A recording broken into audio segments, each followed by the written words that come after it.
Sola Scriptura, everyone. This is His Word only.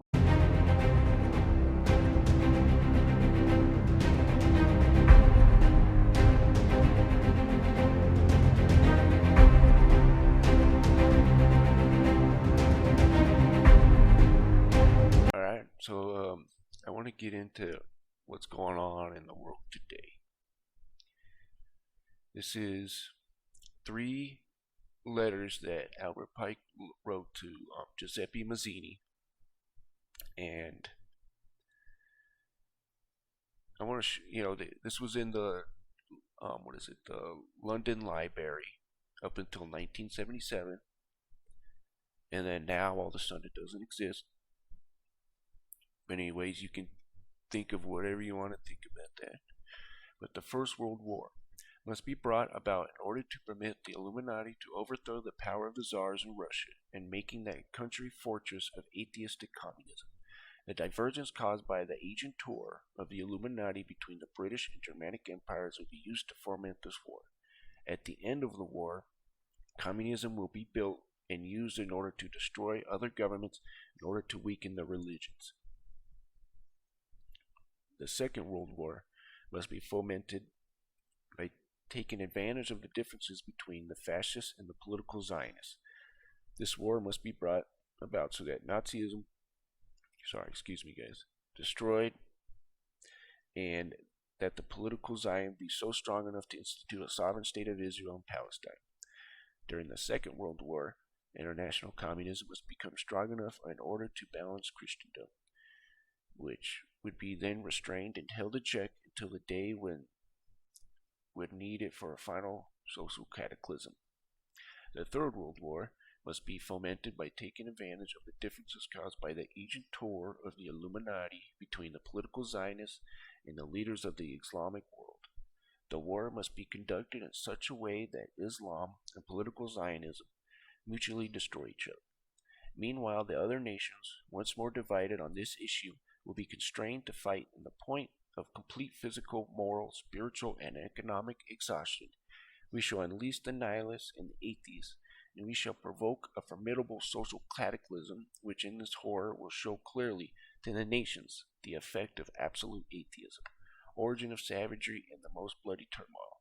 Then everywhere the citizens, obliged to defend themselves against the world minority of the revolutionaries, will exterminate those destroyers of civilization, and the multitude, disillusioned with Christianity, whose deistic spirits will form the moment, be without compass or direction, anxious for an idea, but without knowing where to render its adoration, will receive the true light through the universal manifestation of the pure doctrine of Lucifer. If you guys know my channel, I believe Lucifer, the son of Hillel ben Shahar, son of Shahar, is the first beast of Revelation, but brought finally out in public view. This manifestation will result in the general reactionary movement which will follow the destruction of Christianity and atheism, both conquered and exterminated at the same time. Now, I just wanted to throw this in there. This is absolutely, I find this hilarious. I'm sorry, I had to put this in there. So the same nihilists, and atheists, with Antifa, BLM, and all them, right, that he's talking about, not only them, but Albert Pike statue in Washington, D.C. toppled, burned by protesters. And I find it funny how Christians were out there bashing BLM and saying all that, and wagging their finger at them, and God bless America, right? They shouldn't be taking down statues, even though God says don't have any graven images of what is a heaven, on earth, and below the earth. But anyways, I found that funny, that the same people that Albert Pike wants to bring all this is the ones who brought down his statue. And by the way, Albert Pike was a Confederate general, a Democrat. Think about that one. Crazy. But I'm not coming from this as a Republican or Democrat. Both sides are corrupt, is where I'm getting at here, guys. They lead us down the left and the right hand path, right? Because it makes it easier for them to control which way we think, how we act, and to bring about cataclysms or what they want, right? Don't think they don't want a civil war. Anyways, useful idiots are on both sides. A naive or credulous person who can be manipulated or exploited to advance a cause or political agenda. Sounds about like 95% of Americans.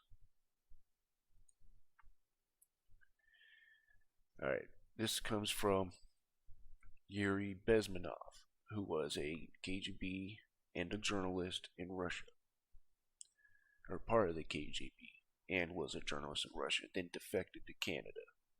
This was like in the 1980s, I believe, was when he did all this. Crazy.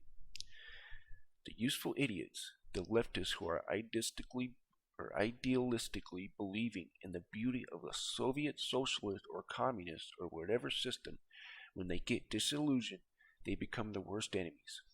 That's why my KGB instructor specifically made the point, never bother with leftists. Forget about these political prostitutes. Aim higher. They serve a purpose only at the stage of destabilization of a nation. For example, your leftists in the United States, all these professors and all these beautiful civil rights defenders, they are instrumental in the process of subversion, only to destabilize the nation.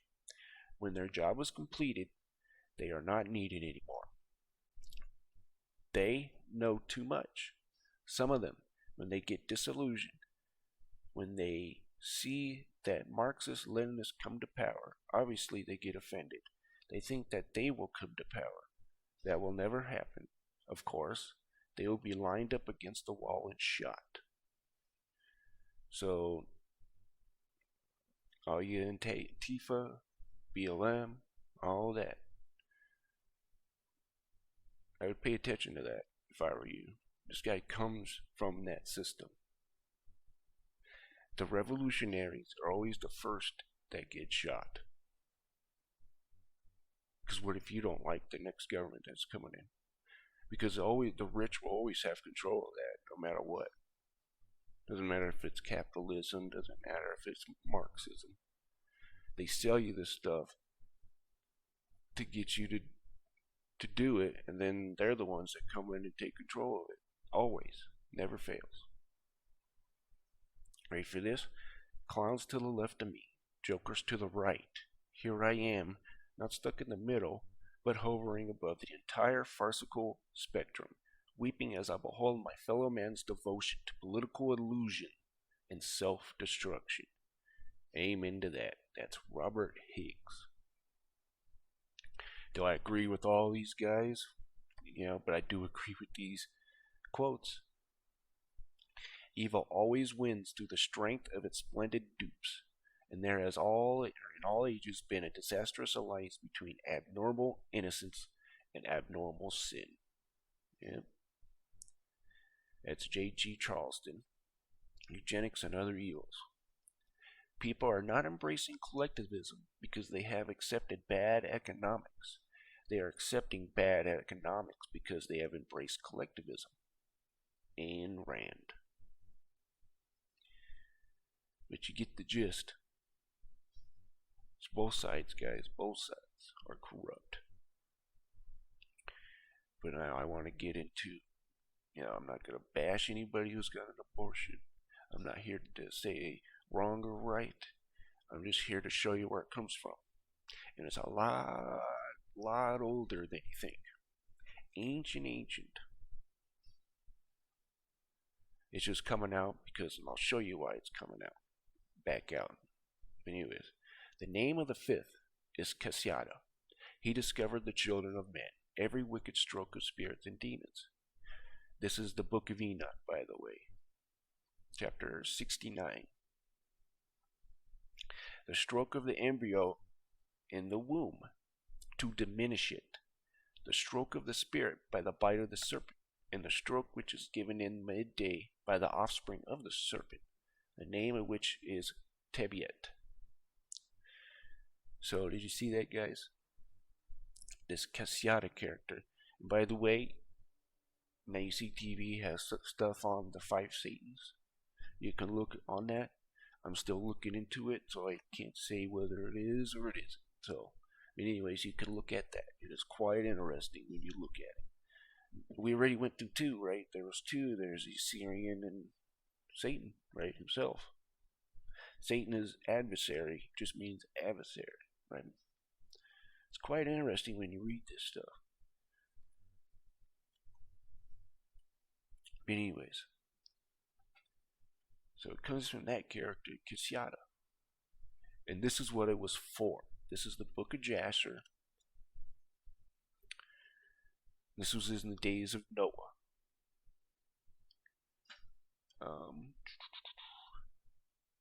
Jasher chapter 2. This is 19 and 20. For in those days the sons of men began to trespass against God, and to transgress the commandments which he had commanded to Adam, to be fruitful and to multiply in the earth. And some of the sons of men caused their wives to drink a draught that would render them barren, in order that they might retain their figures, and whereby their beautiful appearance might not fade. So does that sound like women's rights to you? And it's crazy how it's coming out now, in these days, because, ready for this? Matthew 24:37-39. But as the days of Noah were, so shall also the coming of the Son of Man be. Quite interesting. For as in the days that were before the flood, they were eating, drinking, marrying, and giving in marriage, until the day that Noah entered into the ark. He knew not until the flood came, and took them all away. So shall also the coming of the Son of Man be. See, that's why it's happening again. Just look at it, guys. Look at all the information. Look where it comes from. Stop believing what other people tell you. And another thing is, stop calling it pro-choice, because the baby has no choice in the matter. None. How would you like it if someone just snuffed you out and you had no choice in the matter? You know, think about that. How would you like it? You know, and just because somebody had a bad life, you had a terrible life, doesn't mean that baby is going to have a terrible life. Will it? Most likely. Doesn't mean it's going to have a terrible life when it grows up. Maybe a millionaire, billionaire, you never know. I'm not going to use the abort, you can get an adoption or whatever, because sometimes it gets worse, worse than the person who's, but I would say they deserve a fighting chance. They don't deserve to die. And I know this may upset the apple cart a little bit, but nobody has the right to take innocent life. I don't care who you are. Woman, man, doesn't matter. You have no right to take any innocent life. You say, well, you don't have to deal with what we have to deal with. No. Still doesn't matter. Just because I have to deal with it or whatever doesn't mean it's not right, or it's right.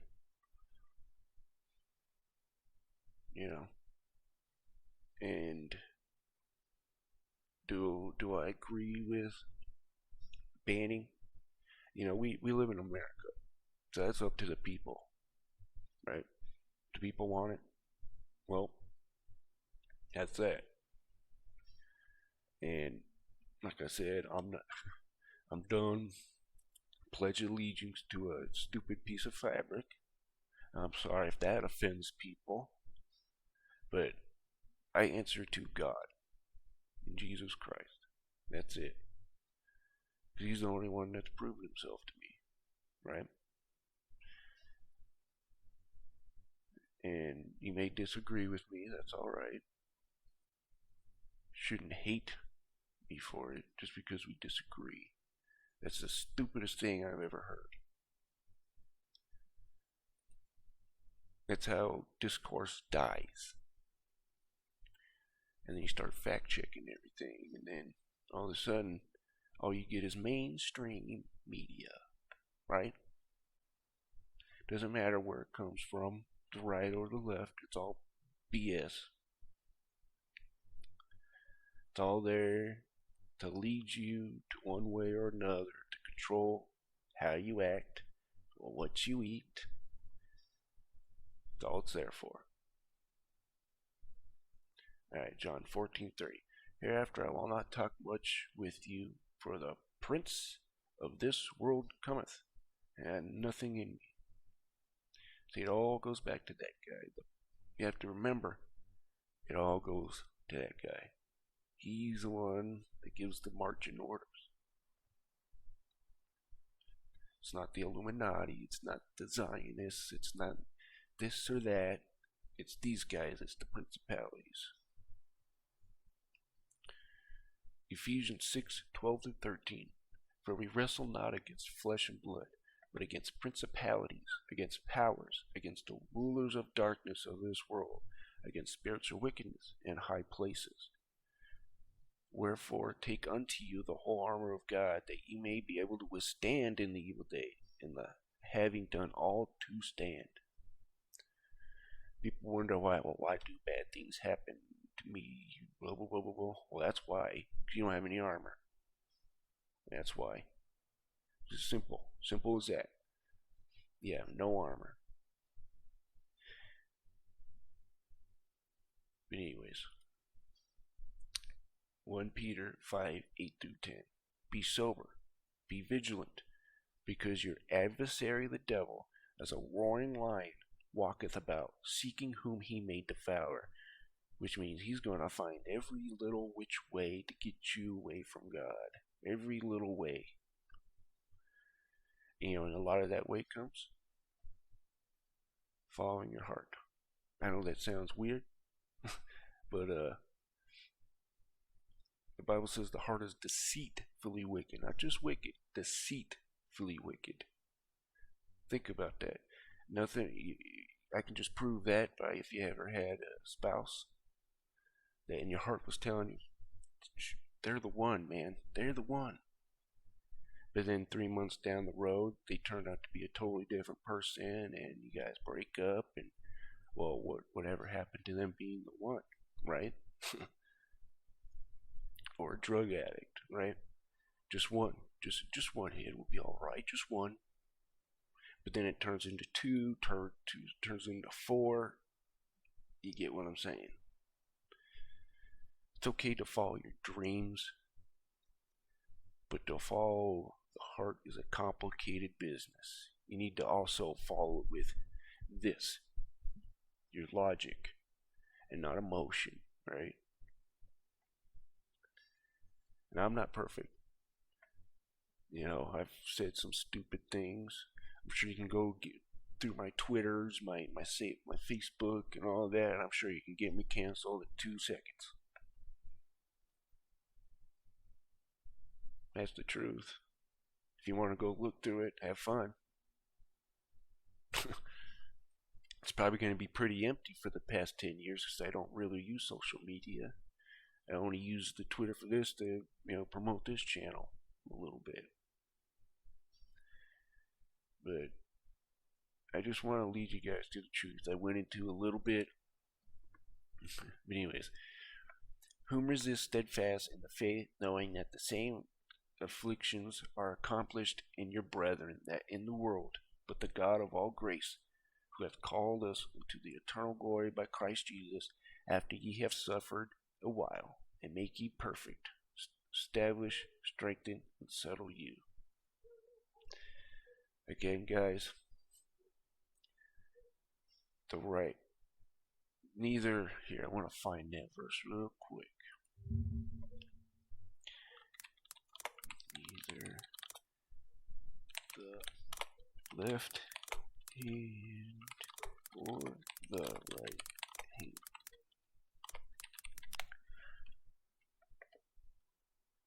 Here we go. Turn not to the right hand, nor to the left. Remove thy foot from evil. Proverbs 4:27. I want to leave you guys with that. Turn not to the left, to the right. Look towards the middle.